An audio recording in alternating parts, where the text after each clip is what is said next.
How is it going, everyone, and welcome back to another video on the channel. Now today's video is going to be a little bit different. It's going to be a Seattle Kraken mock draft. Now obviously, as you guys all know, the Seattle Kraken are the 32nd and newest NHL team to be announced, and this has brought to my attention that they are probably, as of right now, scouting players that they can potentially add to their roster. And for this video in particular, what I'm going to be doing is taking a look at what I feel would be a reasonable and the best possible lineup for the Seattle Kraken. Players that I feel they could target, players that I feel teams will not be able to protect but will still be very good additions to a new team like the Seattle Kraken. I'm very excited to make this video. It's going to be awesome. A lot of other YouTubers, including Lego Rocks, Gravity, stuff like that, have made videos just like this. Make sure to check them all out. They will probably be in the description down below. But yeah, if you guys are excited for this video, please make sure to drop a like, comment down below your thoughts. Let me know your thoughts on who you think will be on the Seattle Kraken team come the 2021-2022 season. And yeah, let's get right into the video. Alright, so how this video is essentially going to work is I'm going to go through what I feel a hypothetical, competitive yet balanced lineup could be for the Seattle Kraken team. Now, obviously this team isn't going to be that great on paper. They're going to be more so a middle to a bottom team, but that's just on paper. Obviously in game they could be a lot different, working in their collaborative efforts and working as a team. But basically I'm just going to go through each line and why I picked each player for that specific line. Starting off with the first line, I've chosen for the left wing Tyler Johnson, center Lars Eller, and right wing JT Compher.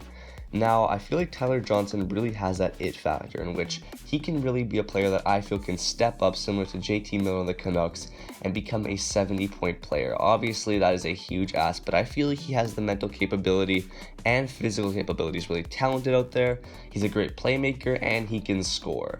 Now, Lars Eller on a team like the Washington Capitals, obviously, it's going to be hard for him to crack a top six on a team like that, which gives me the perfect reason to put him first line on a team like the Seattle Kraken. I think that he's a really underrated player, and for a number of years, he's been a very big unsung hero on a team like the Washington Capitals.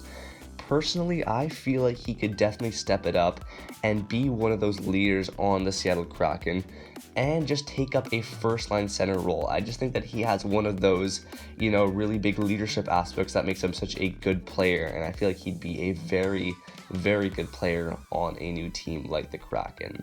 For the right wing, the reason I chose JT Compher is because I feel like he's such an underrated player. I don't think that the Avalanche would actually protect this guy, even though he's actually so good. I've watched him when obviously the Avalanche play the Canucks, and he's just an absolute beast out there. He grinds, he works hard, and he's quick, he can score, he can do all that stuff similar to Tyler Johnson, but I feel like he just really has that, worth ethic that can really make him a top line producer. And yeah, that's my first line. I've chosen Johnson, Eller, and JT Compher. Now moving into the second line, I have chosen on the left wing Jonathan Drouin, center Jared McCann, and right wing Andre Kasha. And moving back to the left wing for Jonathan Drouin, the reason that I chose him is because I feel like this guy needs a fresh start. I made another video talking about 10 players that I feel would be on the Seattle NHL team, and that was before the whole Kraken reveal. You can definitely go check that out. It's on the channel.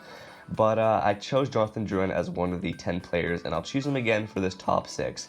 I feel like he definitely has what it takes. Obviously, he did get taken 3rd overall by the Tampa Bay Lightning.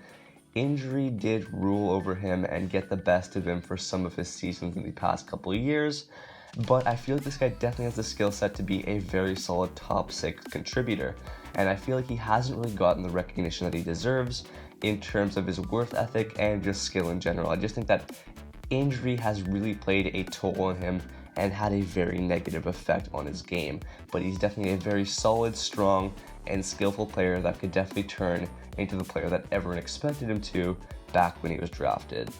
Next up we have Jared McCann, and obviously Jared McCann is a very big mouthpiece.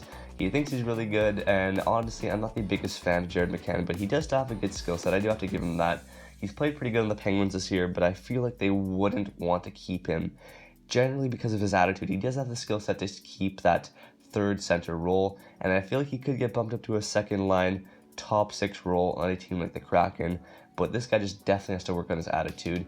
Back when the Canucks traded him because of his attitude problems, he definitely has to work on that. He did get into a fight with like Brandon Tanev in practice, but I do think he's still a very solid player.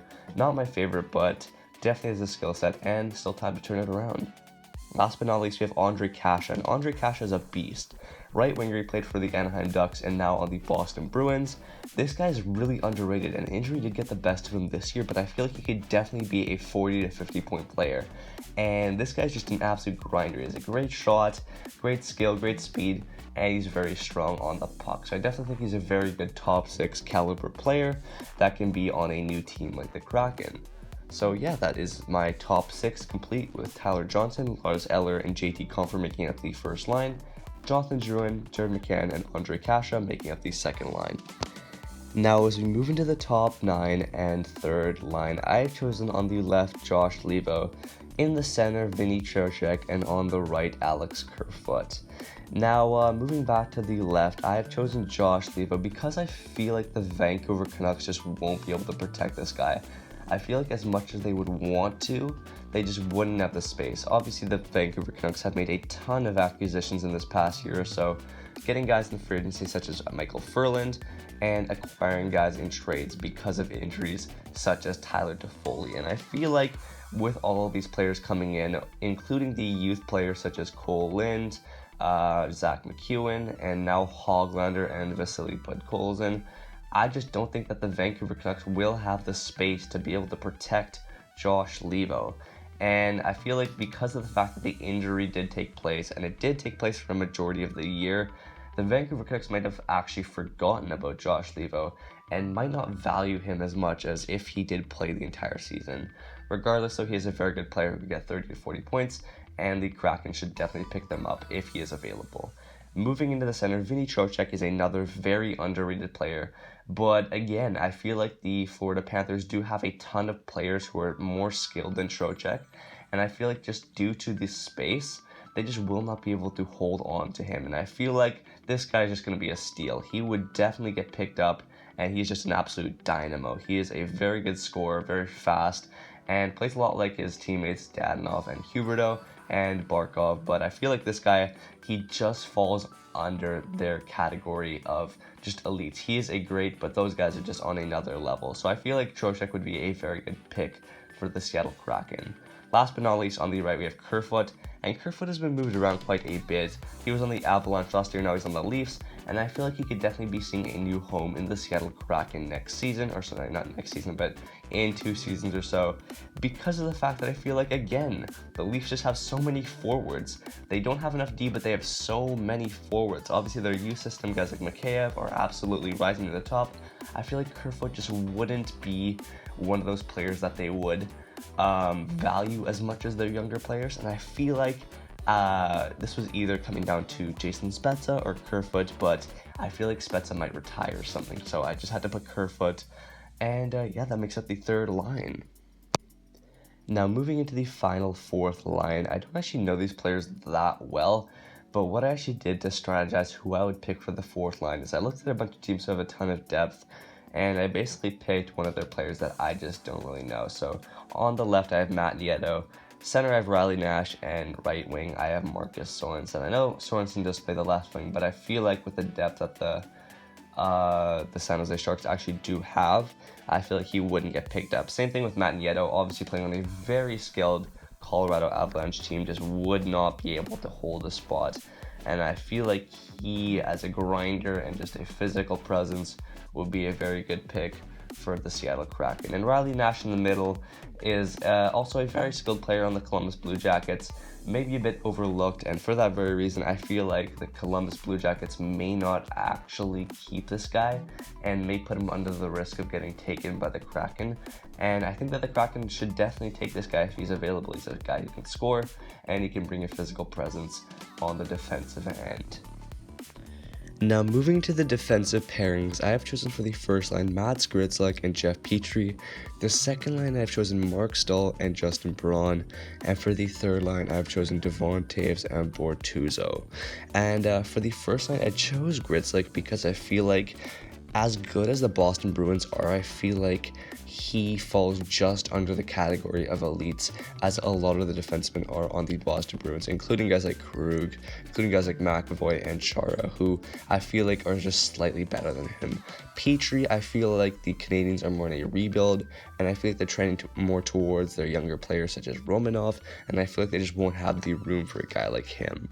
Mark Stahl and Justin Braun are just, I feel like, very solid second pairing defensemen who on most good teams would be third pairing defensemen, but I feel like for a team like the Kraken, these guys could definitely step up. They haven't really hit their potential yet, but I feel like they definitely could on a team where they get more recognition. And Devon Toews and Robert Bortuzzo, I feel like, are both very solid physical players who I feel like could definitely be good sweepers and back-end players who you could just definitely rely on.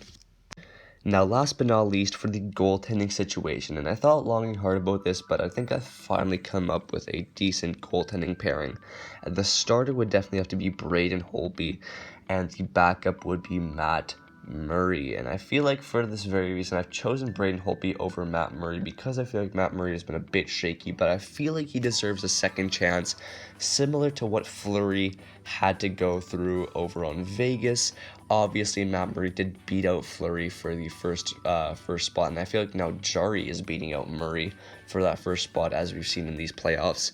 I think that Matt Murray could definitely recalibrate his game and go back to his 2017 days, but for now, I feel like a backup position on a team like the Kraken is definitely very good for him and could definitely change his game. And for Braden Holtby's sake, I feel like Samsonov has also just barely beaten him out. Obviously, he's the younger guy, and I feel like Braden Holtby still has that playoff experience and just overall experience in general in the league, and he's still a very solid goaltender who can move. He's mobile, and he is very elastic. He can catch, and he can hold on the pucks, and he can be clutch when you need him. Definitely a very calm goaltender, and one of the best things that you can have in a goaltender is one that is calm between the pipes. And I feel like Braden Holtby, when he does his meditation and stuff like that, he really gets into the zone, and he could definitely be a very solid candidate for a starting goaltender position on a team like the Seattle Kraken. But yeah, that is my lineup for the Seattle Kraken. Hopefully you guys enjoyed this video. Let me know what you guys all think of this lineup. Obviously, they aren't the best team. And for question of the day, my question to you is, with the Seattle Kraken lineup, do you think that the Seattle Kraken will do better than the Vegas Golden Knights did on their first year in the NHL? And my answer to that would probably be no from a logical standpoint, but I mean, anything is possible, as we've seen. Obviously, William Karlsson getting 42 goals. One of these players could definitely blow up and turn into that next player. Who will it be? I have no clue, but it can definitely happen. We've seen it happen all the time. We saw it happen with JT Miller, who turned from a 40-point player to a 70, 80-point guy, and it can definitely happen to any one of these people. And I feel like that's what's really exciting about a new team. People want to step up. They want to prove themselves. They want to be like, hey, I was chosen by this team to play a role, and I'm going to do that. So we're going to see what's going to happen. Let me know what you guys all think of this lineup. Would you change anything? Would you keep it the same? Let me know. Make sure to like, subscribe, do all that stuff, and I'll be sure to catch you guys all in the next video. So yeah, peace.